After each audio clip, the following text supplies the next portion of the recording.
नमस्कार दोस्तों, द पाठशाला एकेडमी के ऑनलाइन पोर्टल आप सभी का एक बार फिर से स्वागत है।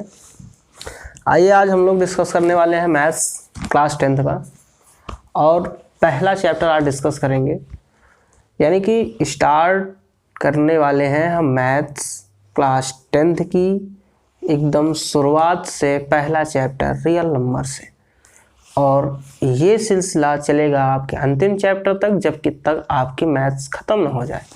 ख़त्म टाइम से हो जाएगी, यानी कि आपके बोर्ड एग्ज़ाम से पहले ये मैथ्स ख़त्म हो जाएगी। तो आइए आज पहला चैप्टर हम लोग देखते हैं, और पहले चैप्टर का नाम है भैया आपका रियल नंबर। क्या नाम भैया? Real number. तो रियल नंबर्स, आप लोग रियल नंबर्स का मतलब समझ रहे हैं। हिंदी अगर इसकी बात करूँ तो होता है वास्तविक संख्या, वास्तविक संख्या अर्थात संख्याओं के बारे में, है ना। और ये संख्याओं के बारे में आप लोग पढ़कर आए हुए हैं क्लास 9th में, जहाँ नंबर सिस्टम नामक एक चैप्टर था। उस चैप्टर में आपको सारी चीज़ें पढ़ाई गई थी। संख्याएं क्या होती हैं, कितने प्रकार से होती हैं, कौन कौन सी संख्याएं होती हैं, ये सारी चीज़ें, सारा क्राइटेरिया आपको 9th क्लासेस में बताया गया था। 10th क्लासेस में उसी का एप्लीकेशन है, यानी कि आपको उन्हीं का कुछ चीज़ें प्रूफ करनी है। इसमें जैसे एक आएगा यूक्लिड लेमा, और एक आएगा अंगणितीय प्रमेय, फिर यहाँ पे एलसीएम निकालना है, एचसीएम निकालना है, फिर दशमलव संख्या आएगा, उसका प्रसार करना है। दशमलव का प्रसार शांत होगा, अशांत होगा, शांत आवर्ती होगा, अशांत आवर्ती होगा, इस प्रकार से मिलेंगे आपको, सारी चीज़ें निकालने को मिलेंगी। और फिर आपको यहाँ पे परिमेय और अपरिमेय चीज़ें भी मिलेंगी, यानी कि परिमेय संख्या क्या किसे कहते हैं सिर्फ इतना मिलेगा, लेकिन आपको ये जो मिलेगा कि अपरिमेय संख्या के बारे में आपको डिटेल में पढ़ना है। अपरिमेय संख्या सिद्ध करना पड़ेगा, सिद्ध कीजिए कि यही अपरिमेय संख्या है। तो इस प्रकार से चीज़ें आपको मिलेंगी, यानी टोटल आपको 4 टॉपिक इसमें दिए गए हैं और 4 ही चैप्टर आपके यहाँ, एक्सरसाइज 1.1, 2, 3 एंड 4, और टोटल 4 कॉन्सेप्ट है। तो आते हैं एक एक कॉन्सेप्ट की बात करते हैं क्या क्या है। तो पहले बात करें तो आपके यूक्लिड जी हैं, यूक्लिड डिवीज़न लेमा, और दूसरा है फंडामेंटल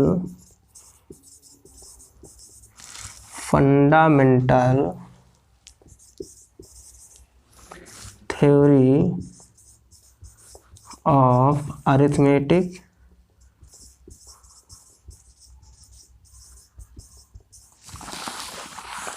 इसके बाद देखें अब क्या क्या पढ़ेंगे। अगर मैं बात करूं तो यूक्लिड थ्योरम में हम लोग पढ़ने वाले हैं भैया एचसीएफ निकालने के बारे में, और फंडामेंटल थ्योरी ऑफ अरिथमेटिक में हम लोग पढ़ेंगे एलसीएम और एचसीएफ दोनों पढ़ेंगे। उसके बाद तीसरा टॉपिक जो आपका होगा rational number and irrational number.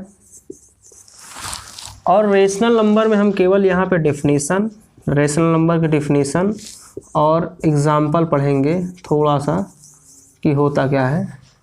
बाकी मेन फोकस हमारा इरेशनल नंबर में होगा। यहाँ पे हम लोग इसकी डेफिनेशन, प्रूविंग, ये सारी चीज़ें हम लोग यहाँ पे देखेंगे इरेशनल नंबर्स में। चौथा टॉपिक आपका होगा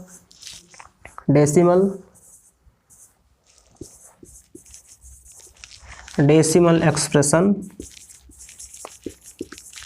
और ये एक्सप्रेशन भी आपको 2 प्रकार से देखने को मिलेगा। एक होगा टर्मिनेटिंग और दूसरा होगा नॉन टर्मिनेटिंग। ठीक, यानी कि शांत दशमलव, अशांत दशमलव। इनकी बात करूं मैं, शांत दशमलव और अशांत दशमलव।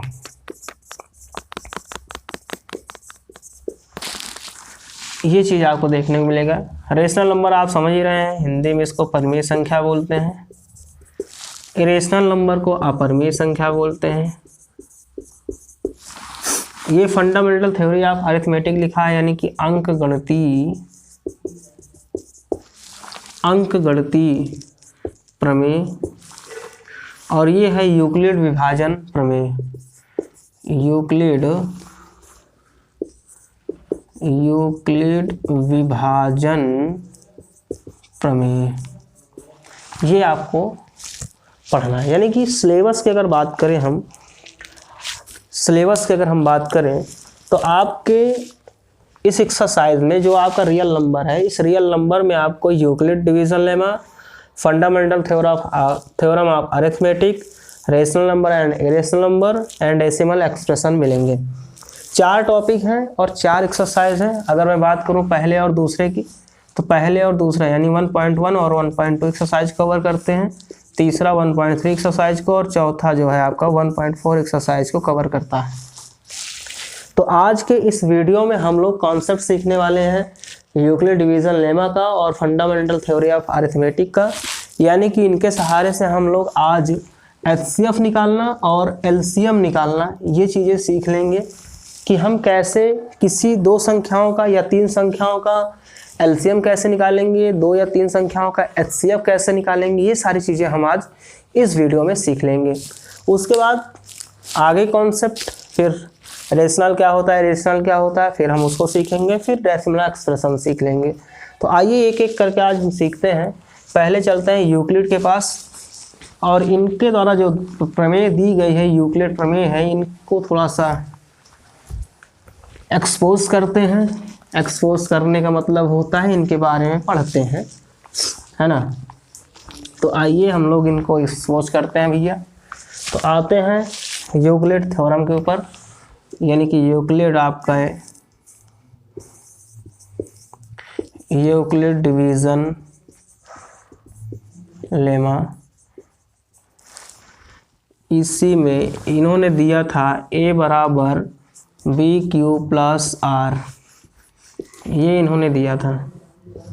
और आप इसमें इन्होंने कहा क्या था वो चीज़ देखें, जहाँ R where A is equal to BQ plus R, where R greater than R equal to 0 and less than B होगा, ये इन्होंने बताया है। यानी कि R की वैल्यू कभी भी B से बड़ी नहीं होगी, 0 के बराबर या 0 से बड़ी हो सकती है। ठीक है, ये इन्होंने कहा था। तो अब आपको एक चीज़ होगी, यूक्लिड है क्या? ये एक भाग देने की प्रक्रिया है और कुछ नहीं है। भाग देने की प्रक्रिया है जिससे HCF प्राप्त करते हैं, HCF प्राप्त करते हैं। यानी कि ये विभाजन मेथड है, विभाजन क्रिया होती है जिससे आप HCF प्राप्त करेंगे। यानी कि डिवीज़न मेथड होता है। क्या होता है भैया? डिवीज़न मेथड होता है जिससे हम अपना HCF प्राप्त करेंगे कि हमारा जो दी गई संख्या है, 2 संख्याएं, इनका HCF क्या होगा। HCF का मतलब बता दूं, हाईएस्ट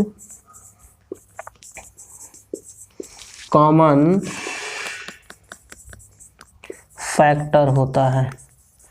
ये HCF का फुल फॉर्म होता है, हाईएस्ट कॉमन फैक्टर। यानी कि जो 2 संख्याएं दी गई हों उनमें सबसे ज़्यादा यानी सबसे बड़ा जो फैक्टर होगा उसकी बात की जाएगी। ये होता है आपका HCF। तो अब कैसे इसको निकालेंगे, क्या प्रक्रिया होगा, किस तरीके से करते हैं, तो आइए हम बताते हैं। पहले इनकी हम थ्योरी लिख लेते हैं कि इनकी थ्योरी क्या कह रही है। उस थ्योरी को लिखने के बाद हम चीज़ों को समझते हैं।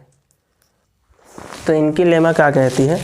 तो इनकी लेमा कहती है भैया कि यदि 2 धनात्मक पूर्णांक हैं A और B, A और B क्या हैं? 2 धनात्मक पूर्णांक हैं, पॉजिटिव इंटीजर हैं, A और B, A एंड B। ये दोनों अगर पॉजिटिव इंटीजर हैं, क्या हैं भैया? पॉजिटिव इंटीजर हैं। इंटीजर का मतलब होता है भैया पूर्णांक, आप लोग पढ़ के आए हैं पूर्णांक। और पॉजिटिव का मतलब होता है धनात्मक। तो कहा क्या इन्होंने, कहा क्या, यदि हम B से A को भाग दें जिससे हमें भागफल Q, भागफल क्या मिले Q, और रिमाइंडर R मिले, रिमाइंडर क्या मिले, r प्राप्त होता है।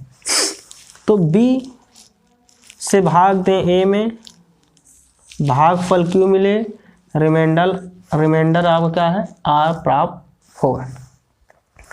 तो कैसे प्राप्त होगा, भाग देने की प्रक्रिया। अच्छा, आप बचपन में भाग देते थे नर्सरी क्लासेस में, तो मैंने कहा कि 3 से भाग देना है 2 में, सॉरी 2 से भाग देना है 3 में, क्योंकि थोड़ा सा उल्टा लिख गया। 2 से भाग 3 में देना है, तो आप सिंपल सी बात है, 2 1 कम 2 भैया, 1 बच गया।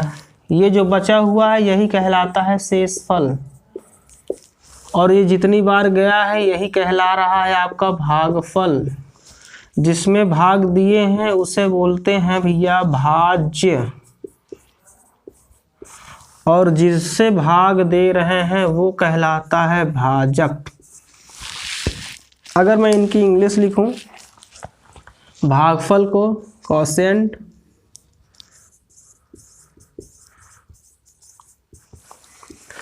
भाज्य को डिविडेंड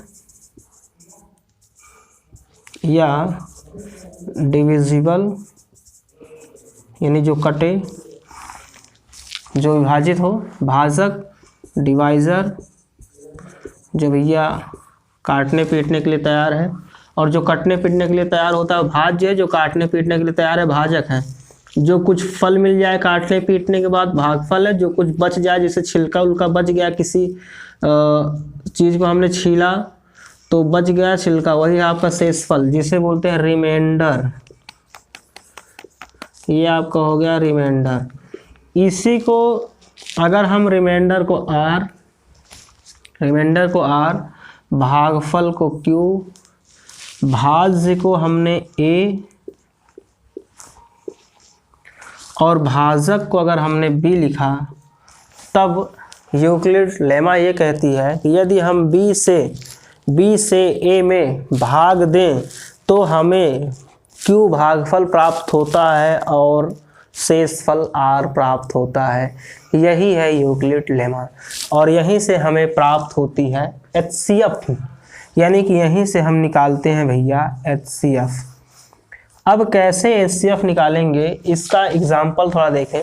इनको थोड़ा सा आप स्क्रीनशॉट ले लें, देख लें, ले लिए होंगे आई थिंक। तो आइए चलते हैं, इनको हम कैसे निकालेंगे। थोड़ा सा मैं लेता हूँ एक एग्जाम्पल, बाकी लिखा रहने देता हूँ उधर चीज़ें। एग्जाम्पल लेता हूँ कि क्वेश्चन है आपका, देखें 135 and 25, find HCF with the help of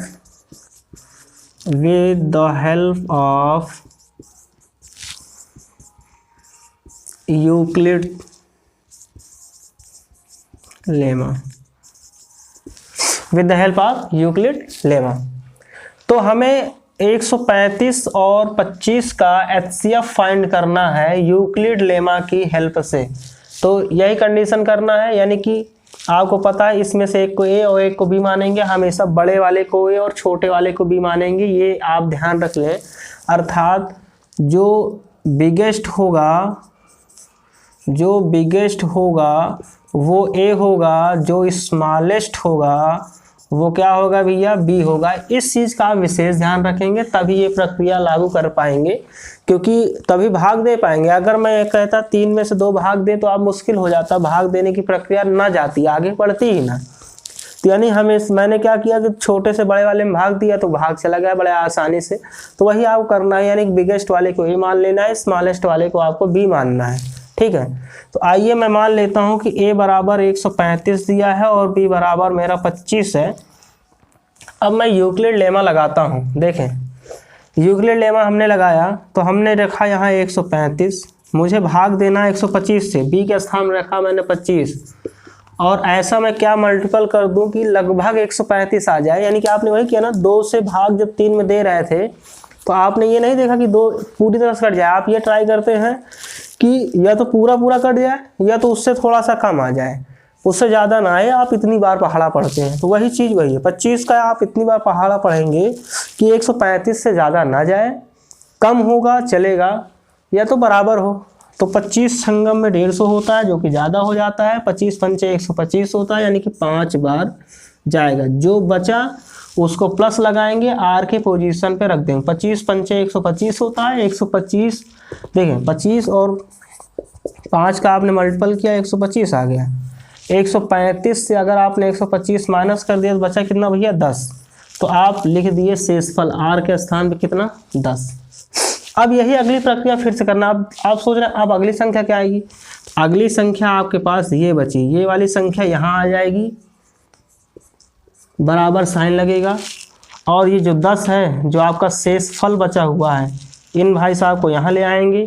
तो ये हो गया 10 इंटू, अब 10 का ऐसा पहाड़ा पढ़ें कि 25 पूरी तरह से विभाजित हो जाए या तो कम हो लेकिन ज़्यादा ना हो। 10 दूना 20 दो बार जाएगा, 10 दूना 20 किए और 25 में से 20 जाएगा तो बचेगा कितना, बचेगा भैया आपका 5। तो ये हमने लिख लिया 5। अब अगला स्टेप देखें, इस 10 को हम यहाँ लिखेंगे तो हमने लिख लिया 10 और इस 5 भाई साहब को यहाँ लिखेंगे 5। अब 5 का ऐसा पहाड़ा पढ़ें कि 10 आ जाए। 5 दूना 10 होता है, तो हो गया 10, 5 दूना 10, 10 में से 10 गया 0, अर्थात रिमाइंडर कितना आ गया 0। तो रिमाइंडर आ गया 0। अब जो लास्ट में बच गया है, लास्ट में जिस संख्या से हमने भाग दिया है वो संख्या ही एचसीएफ कहलाती है। दोनों लास्ट में जिससे हमने भाग दिया और शेषफल हमारा 0 प्राप्त हुआ। तो हमने 5 से भाग दिया था, 5 से भाग देने के बाद हमारा शेषफल क्या प्राप्त हुआ भैया 0 प्राप्त हुआ। तो हमारा एचसीएफ क्या हो जाएगा, तो हमारा एचसीएफ होगा 5। एचसीएफ क्या हो जाएगा 5 हो जाएगा। थोड़ा सा कम समझ में आया होगा क्योंकि भाई नया लग रहा है, इसलिए कम समझ में आया होगा, लेकिन धीरे धीरे समझे। अभी मैं एक और एग्जांपल लेके समझाता हूँ एक तरीके से, तो आपको समझ में आएगा। आप इतना थोड़ा सा नोट करें तो मैं बताता हूँ आगे।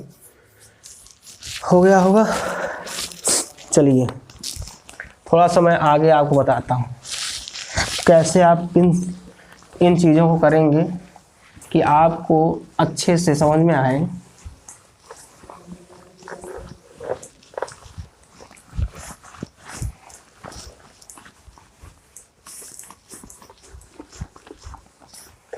चलिए देखिए, यानी कि अभी हमने जो क्वेश्चन लिया था 135 यानी 135 एंड 25, इनका हमें निकालना था भैया एचसीएफ, और वो भी निकालना था यूक्लिड थ्योरम से। हमने यूक्लिड थ्योरम से निकाला। अब मैं भाग देने की सिंपल प्रक्रिया पे आता हूँ। तो 25 से मैं भाग दे दूँ 135 में, 25 से भाग दो, 25 पंचे 125, 0 और 1, 10 आया। फिर देखो भाग, इस 10 से हम भाग इस 25 में देंगे। 25 हमने यहाँ लिख लिया, 10 दूना 20, 5 आया। 5 से भाग अब इस 10 में देंगे, 5 दूना 10, शेषफल कितना 0। जहाँ 0 हो गया लास्ट में किससे भाग देने पे 0 हुआ, 5 देने पे 0 हुआ, इसलिए एचसीएफ कितना हो गया भैया आपका 5। एचसीएफ कितना आ गया 5 आ गया। तो देखिए भाग देने की प्रक्रिया थी, स्टेप बाय स्टेप आप ऐसे करेंगे कि ये भाग देने की प्रक्रिया होती है। और यूक्लिड थ्योरम लगाएंगे तो उस तरीके से लगाएंगे। आइए यूक्लिड थ्योरम किसी दूसरे क्वेश्चन पे लगाते हैं भैया। क्वेश्चन दूसरा ले लेते हैं। मान लेता हूँ एक संख्या है 140, 140 एंड 30, 140 एंड 30। तो आपको निकालना है find HCF, find HCF with the help of Euclid theorem, with the help of Euclid theorem, अर्थात with the help of EL Euclid lemma. आइए 140 है, मैंने बताया बड़ी वाली संख्या को आप ए मानेंगे और छोटी वाली संख्या को आप बी मान लेंगे। तो बड़ी संख्या 140 है, हमने ए मान लिया। छोटी संख्या 30 है, उसको हमने बी मान लिया। अब आते हैं पहले फार्मूला लिखते हैं। फार्मूला हमारा है ए बराबर बी क्यू प्लस आर, ये है फार्मूला।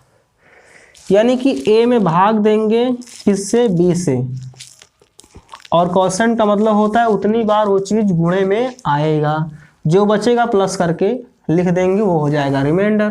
तो हमने लिखा 140, भाग हमें 30 से देना है भाई बी से, तो बी। अब 30 का आप ऐसा मल्टीपल करें कि 140 के बराबर आ जाए या तो उसके नियर अबाउट आए।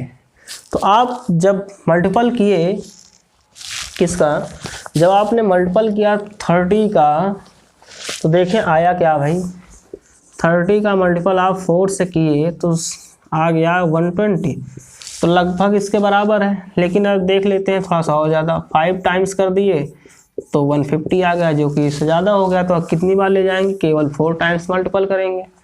तो हमने ये लिया 4 टाइम्स से मल्टीपल कर दिया। अब लगाएंगे प्लस, इन दोनों का मल्टीपल 30 इंटू 4 का मल्टीपल 120 है, 140 से माइनस करना है तो कितना बचा है भैया 20। यानी कि 140 को हमने 2 खंडों में बांटा है।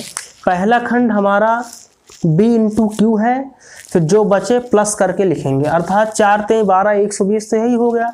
अब अगर इसमें 20 जोड़ देंगे तो 140 के बराबर हो जाएगा, तो 140 के बराबर हो गया। अब देखिए आपको लग रहा है ऐसे कैसे, मैं मानता हूँ। अच्छा चलिए थोड़ा सा मैं चीज़ों को अलग करके बताता हूँ। मैंने कह दिया कि 2 लोग हैं, राम और मोहन। ये 2 लोग हैं राम और मोहन।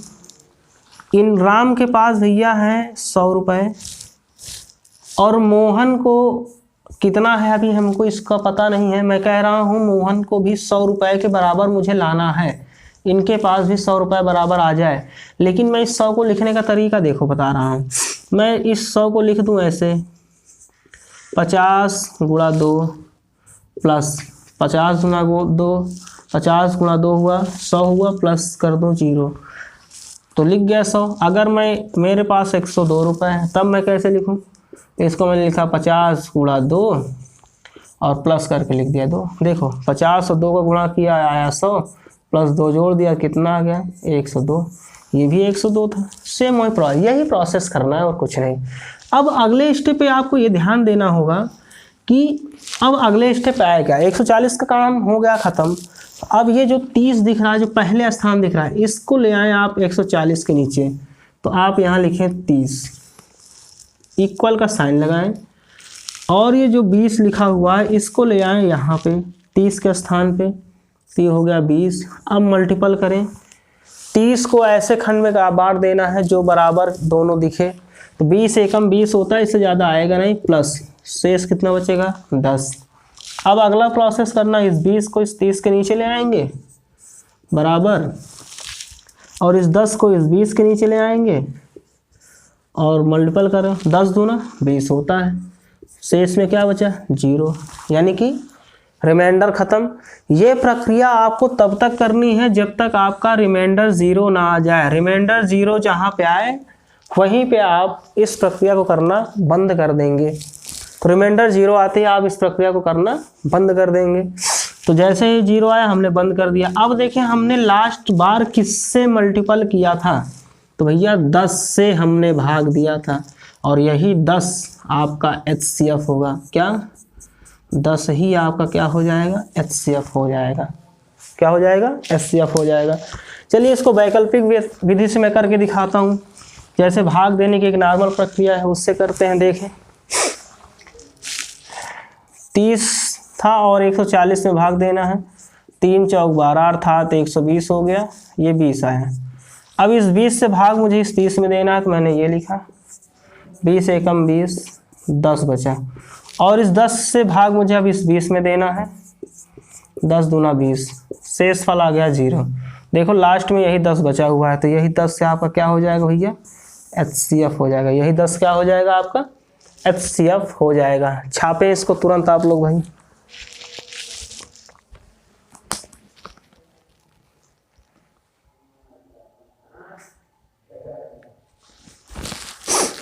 छप गया होगा। चलिए अब ये तो कहानी थी भैया आपकी यूक्लिड थ्योरम की। तो इसी तरीके से यानी कि दो संख्याएं आपको दी जाएंगी और उसमें आपको यूक्लिड थ्योरम लगाना है। तो ये एक भाग देने की प्रक्रिया थी। अब आते हैं हम लोग थोड़ा सा आगे बढ़ते हैं और फंडामेंटल ऑफ अरिथमेटिक की ओर चलते हैं। फंडामेंटल ऑफ अरिथमेटिक क्या है? उसमें कुछ नहीं, सिर्फ एलसीएम और एचसीएफ निकालने की एक प्रक्रिया है। तो आपको पहले नॉलेज में दे दूं एलसीएम का और एचसीएफ का। किसका भैया? एलसीएम और एचसीएफ का मैं आपको नॉलेज दे दूं कि एलसीएम और एचसीएफ क्या होते हैं। ये है भैया एलसीएम एंड एचसीएफ, इनकी कहानी थोड़ा सा समझेंगे। एलसीएम मैं लिख रहा हूँ। एलसीएम का मतलब होता है लोवेस्ट कॉमन मल्टीपल।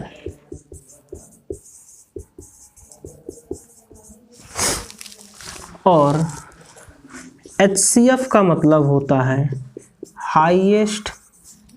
अभी लिखते जाएं, बताऊंगा क्या होता है, अभी लिखते जाएं। Highest common factor, highest common factor. तो देखें, एलसीएम और एचसीएफ निकालना यानी कि दो संख्याओं का एलसीएम निकालना, दो संख्याओं का एचसीएफ निकालना, दो से या तीन संख्याओं का एलसीएम एचसीएफ निकालना, ये तरीका आपको बताया जाएगा। अर्थात आपने इसको सुना हुई होगा, लासा किसे कहते हैं, मासा किसे कहते हैं, इस प्रकार से आपको निकालने को मिला हुआ होगा। जैसे एलसीएम अगर बात करो, लोवेस्ट कॉमन मल्टीपल। एलसीएम मतलब क्या हुआ? Lowest common multiple. इसका मतलब ये हुआ कि अगर कोई दो संख्या दी जाए, मान लो कोई दो संख्या दी जाए, तो जो कॉमन हो उसको तो एक बार लिख लेते हैं, और जो कॉमन नहीं है, लोवेस्ट संख्या भी अगर है, लोवेस्ट भी संख्या अगर कॉमन में आ रही है, जैसे कुछ भी बच जा रहा है तो उन सबको भी एक साथ ले जाओ, कुछ छोड़ना नहीं। जैसे जो लोग जो मिल रहे हैं, ठीक है, चलो ठीक है, जो बच गए मान लो कि अब इनसे कोई मतलब नहीं, लेकिन फिर भी अच्छा तुम भी चले आओ साथ में, यानी कि जो थोड़े बहुत बचे उनको भी समेट लो अपने साथ। ये होता है एलसीएम।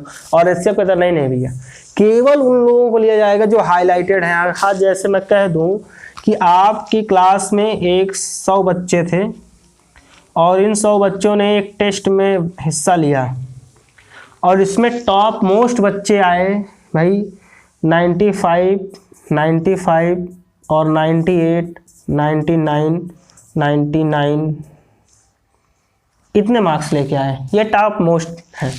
तो हमने क्या किया, एचसीएफ क्या करता है कि जो टॉप के हैं दो, इन्हीं को निकाल लिया।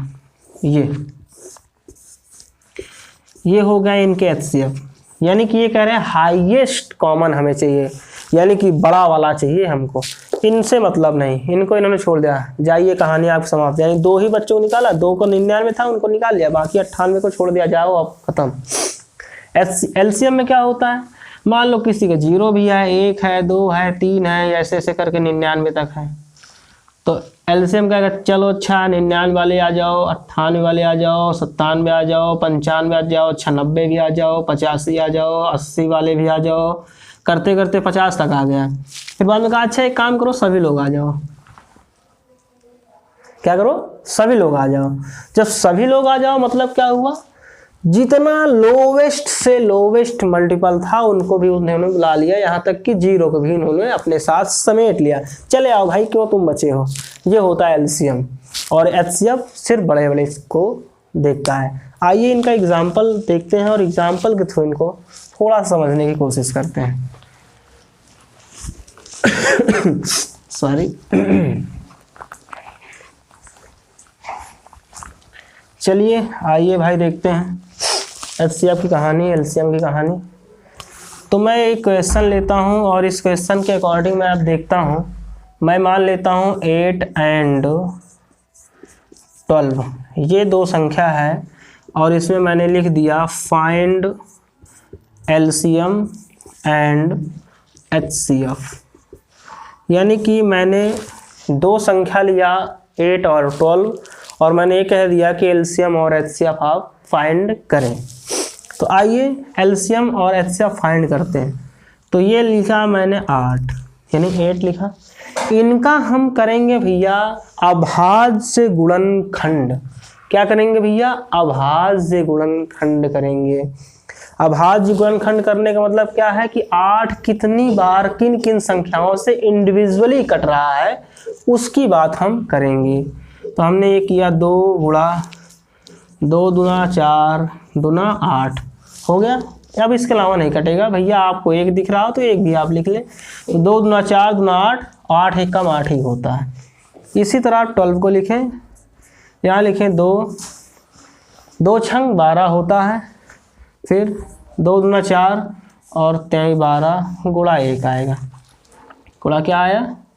1 आया। यही कहलाता है भैया अभाज्य गुणनखंड। क्या कहलाता है? अभाज्य गुणनखंड कहलाता है। अब हमें निकालना है HCF। पहले मैं HCF निकालूंगा। तो HCF में मैंने बताया कि हाईएस्ट कॉमन फैक्टर चाहिए, अर्थात मैक्सिमम जो कॉमन हो वही चाहिए, जो सब में मिलता हो। तो देखें 2 मिल रहा है, उसके बाद क्या मिल रहा है भैया? 2 के बाद ये मिल रहा है, 2 के बाद एक और 2 मिल रहा है। तो इन दोनों में से एक बार ये 2 लिख लिया और एक बार ये 2 लिख लिया, तो इन दोनों गुणा कर लिए तो आ गया 4। ये आपका HCF हो गया। ये क्या हो गया भैया? HCF। अगर इन्हीं का LCM निकालना होता तब 8 लिखेंगे, वही अभाज्य गुणनखंड ही करेंगे अभाज्य गुणनखंड ही। और 12 का अभाज्य गुणनखंड क्या होगा? 2 गुणा 2 गुणा 3 गुणा 1। LCM भी यही निकालेंगे, LCM में भी कोई समस्या नहीं है, सेम चीज़ें करेंगे। तो देखें ये मैच हो रहा है, लिख लें, ये मैच हो रहा है, इनको भी लिख लें। देखें 2 नहीं है, यहाँ नहीं, लेकिन फिर भी लिखेंगे। 1 लिख लें, 3 नहीं है, फिर भी लिख लें। 2 दूना 4 दूना 8 त्रिक 24 और 24 से कम 24 होता है। ये हो गया LCM। यानी मैंने कहा था ना कि HCF आपको टॉप मोस्ट वालों को लेके आएगा, जो मैक्सिमम नंबर लेके आए, और LCM मिनिमम वालों को भी। चलो तुम भी आ जाओ, 0 वाले भी आ जाओ, चलो अच्छा तुम सभी चले आओ, थोड़ा सा दयालु टाइप का है। ये होता है आपका LCM और ये होता है HCF। तो HCF में आपको मैक्सिमम कॉमन चीज़ें देखना है कि कौन सा मैक्सिमम कॉमन है। जो मैक्सिमम कॉमन सब में होगा, सभी संख्याओं में जो कॉमन होगा उसी को लेंगे। और LCM में कॉमन है तो ठीक है, नहीं है तो भी सबको हम लेते हैं। ठीक, तो इनको कुछ और एग्जाम्पल के थ्रू अगर समझने की हम कोशिश करें कि और क्या एग्जाम्पल के थ्रू समझ सकते हैं LCM और HCF को, तो भी देखते हैं। कुछ और एग्जाम्पल मैं ले लेता हूँ, इनको ये तो छाप लें, हो गया होगा। चलिए कुछ और चीज़ें मैं देख लेता हूँ। ये कुछ और चीज़ों को देख लेने का मतलब कि मैं कुछ और चीज़ें देख लूँ एग्जाम्पल लेकर। तो आइए एग्जाम्पल लेते हैं भैया। कुछ और एग्जाम्पल आपका है ले लेते हैं 36 and 42। Find LCM and HCF, यानी कि आपको LCM और HCF फाइंड करना है। तो 36 लिखने का वही तरीका, आप इनका अभाज्य गुणनखंड करें, 2 दूना 4।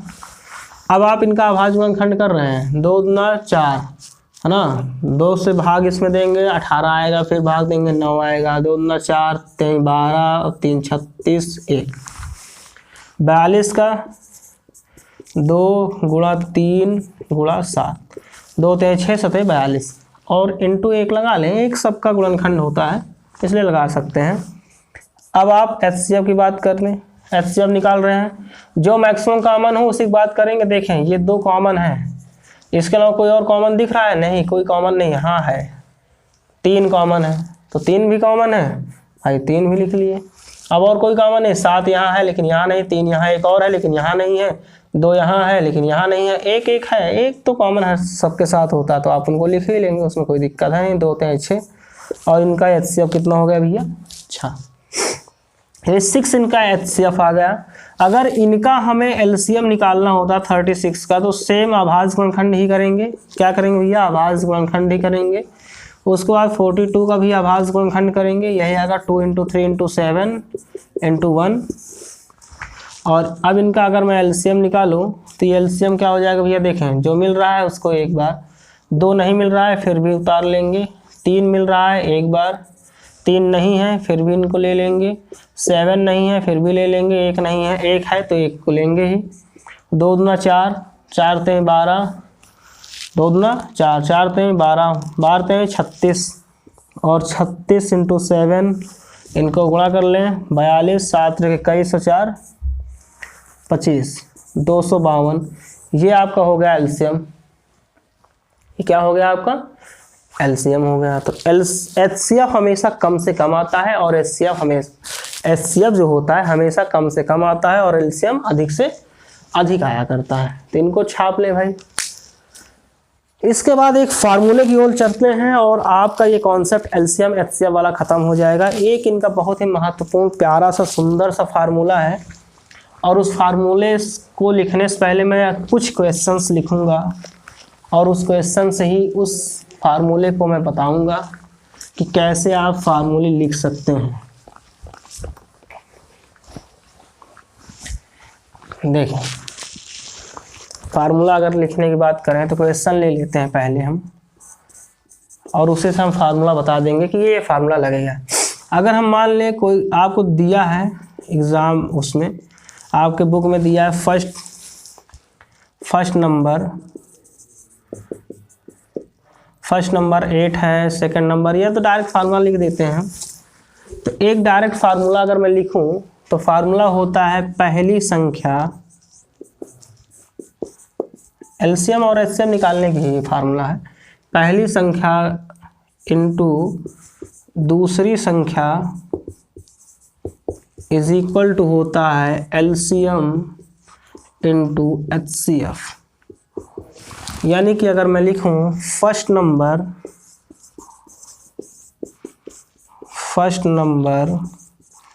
Into second number is equal to LCM into HCF.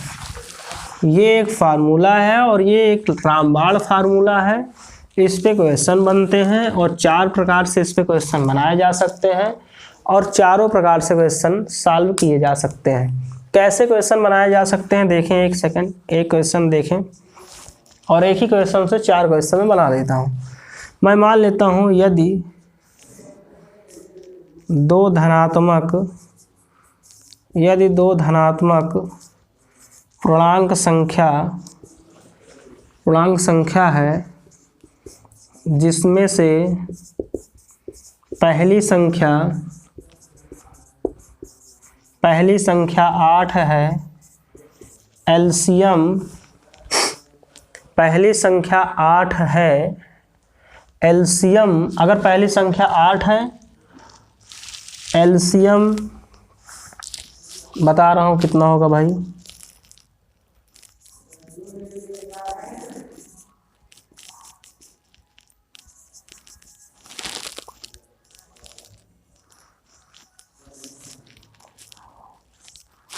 LCM 24 है। लिखें ये दो धनात्मक पूर्णांक है जिसमें से पहली संख्या 8 है, एलसीएम 24 है, एलसीएम 24 हो तथा एचसीएफ 4 हो तो दूसरी संख्या ज्ञात करें।